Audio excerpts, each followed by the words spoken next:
On the AM 560 mobile app, on your Alexa-powered smart speaker, and on TuneIn, iHeart, and on Odyssey. This is Chicago's Morning Answer with Dan Proft and Amy Jacobson on AM 560. The Answer.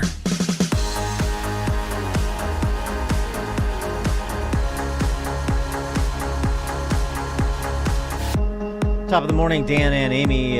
President Biden didn't have a great day yesterday. Obviously, the Supreme Court decision in the OSHA vax mandate case front and center, but also his meeting with Senate Democrats about the federalization of elections legislation, which necessarily will require an elimination of the filibuster on legislative matters, and can't seem to get agreement from notably two senators, Manchin and Sinema, but I think there's some others, too, that are a little leery about what the left wants to do, despite Pagliacci Schumer's protestations to the contrary.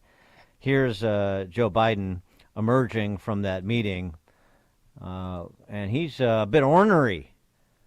And, oh, by the way, it's not just this legislation to federalize elections. It turns out it's not just about you're either with Biden or you're a racist secessionist.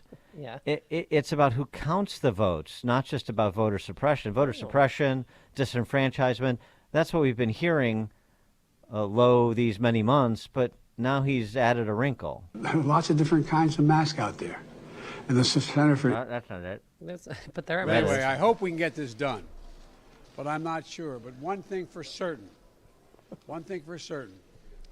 like every other major civil rights bill that came along, if we missed the first time, we could come back and try it a second time.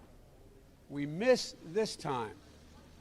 And the state legislative bodies continue to change the law, not as to who can vote, but who gets to count the vote. Oh. Count the vote. Okay. It's about election subversion, not just whether or not people get to vote. Who counts the vote? That's what this is about. That's what makes this so different than anything else we've ever done. Who counts the vote? Who counts the vote? Oh, I thought he was going to go into the count. 1, 2. Yeah, and this, of course, drew a chorus of attaboys from the usual suspects in places like MSNBC. MSNBC contributor Jason Johnson, who is an academic at Morgan State University. This is his interpretation of those comments. We don't know if Trump's going to be on the ballot. If Trump is on the ballot in 2024, it's the easiest thing in the world for Democrats because you can always run against the bad guy. But I think that the bigger, more dangerous thing, and I've been saying this for a while, I'm working hard to never say Republican Party again because they're not a party. Right? They're Sinn Féin to the IRA. They're the PLO to Hamas. They're a dime store front for a terrorist movement. They didn't have a policy in 2020 except loyalty to Trump. They just announced in the New York Times today, I think I saw the article, where they're asking their 2024 nominees to not engage in presidential debates. They're no longer a party. And so nothing surprises me anymore. When it's essentially a personality cult, when there's no difference between supporting Trump and being part of a Britney supporter or the Bayhive or something else like that, what do you expect them to do? Everything is going to change every single 5 minutes depending on the whims of the deplatformed guy who is hiding out and blogging in Florida right now. For more on those comments, we're pleased to be joined by Bret Baier, Fox News anchor, of course, special report, 5 p.m. Chicago time, also weekdays. Also, Fox News Sunday, he had a great interview that we poured over earlier in the week with Rochelle Walensky last Sunday. I mean, some of the things she said, incredible. We'll talk to him about it. He's also the #1 best-selling author of To Rescue the Republic, Ulysses S. Grant, The Fragile Union, and The Crisis of 1876. Bret, thanks for joining us, as always. Appreciate it. Good morning. So Joe Biden, it's about counting who counts the vote. It's interesting because Republicans have made that point, too. 10 states have moved to prohibit private financing of public election administrative bodies because we want duly elected and or appointed officials in government counting the votes. We don't want Mark Zuckerberg's friends counting the votes. Yeah. And so the substance of what's in these bills is really not talked about that much. It's all kind of 30,000 feet. This is a threat to democracy. Democracy, and even though we're in a constitutional republic, is hanging in the balance, and you have to do this. And if you don't, then you are George Wallace or Bull Connor or Jefferson Davis.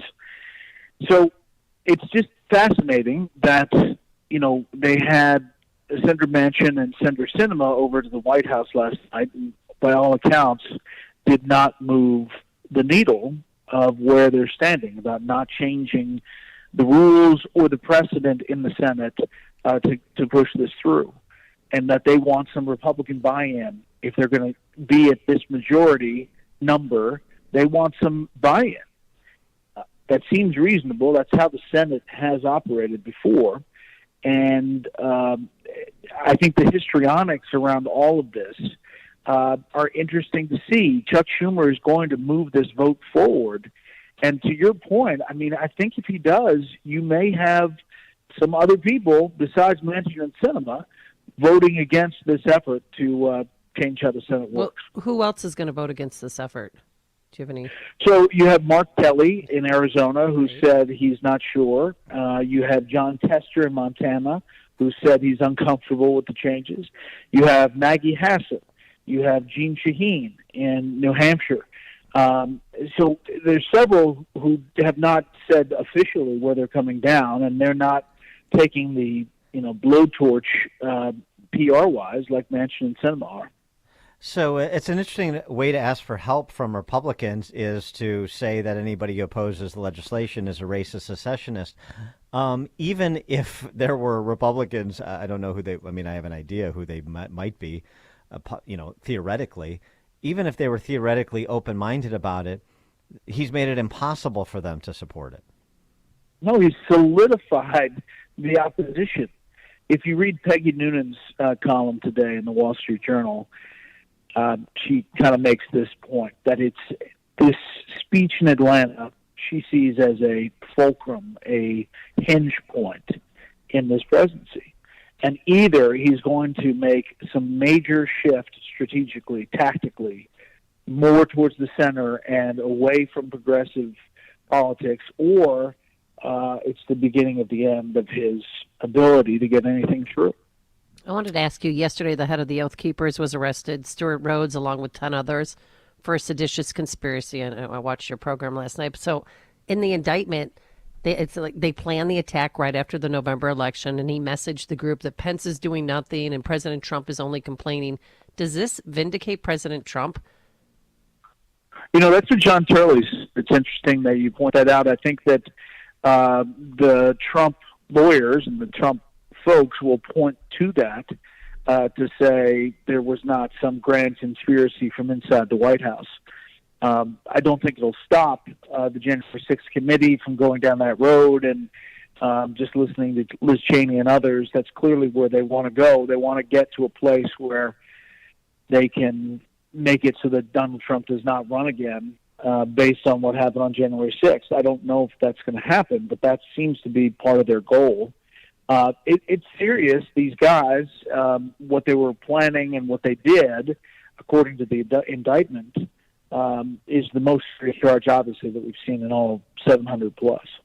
Speaking of conspiracies, the report out earlier this week that Tony Fauci and Francis Collins were part of an email exchange with at least one British public health official, in which there were medical professionals convened. This is February of 2020, to offer their expertise and insight into whether or not the COVID virus originated in the virology lab or occurred in nature, and suggestions from those some of those medical professionals that it seemed implausible that it did not originate in the lab.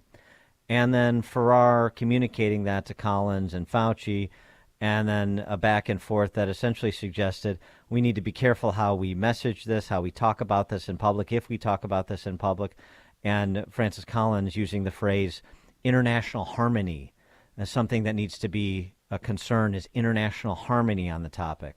So right from the get-go, these individuals are public health, our top public health people, we're making political judgment calls, not scientific ones. I think this story is just starting. I mean, we've had bits and pieces and drips, but you have 3 House Republican side committees looking at this, and I'm told that they have some stuff that has not been put out yet. That email surfaced this week. I think you're just seeing the scratching of the surface here about what was known and believed and thought. You know, when we did the story in March of 2020, we were called conspiracy theorists, and people were doing stories about laughing about how we were falling for this conspiracy. And, you know, we weren't saying that China made a bioweapon and unleashed it on the world, but we were saying that all indications were that intelligence believed that it was a lab leak, and that's where everything pointed. And 100% they knew that China went to great lengths to cover it up and to do things after the release of the virus. And I think you're going to see a lot of this that's going to factor in ahead of the election in November. You're like the equivalent of Susan Boyle.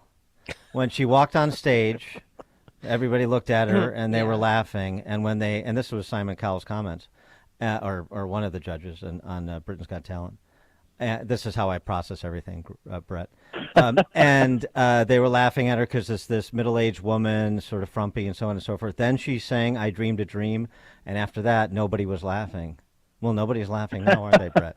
You know what? I really enjoy the Susan Boyle. You're the you may want to consider. Can you sing for us, Brett, please? The synergy. I mean, I'd love to just belt out a tune for you. We've heard you rap. About Wuhan. We've heard you rap. I love your rap. You know, maybe think about the Susan Boyle chair of special report as your new Chiron or something like that. Maybe so. But here, I'll put a full circle on this. Yes. I'm having a meeting today on Capitol Hill on this very issue.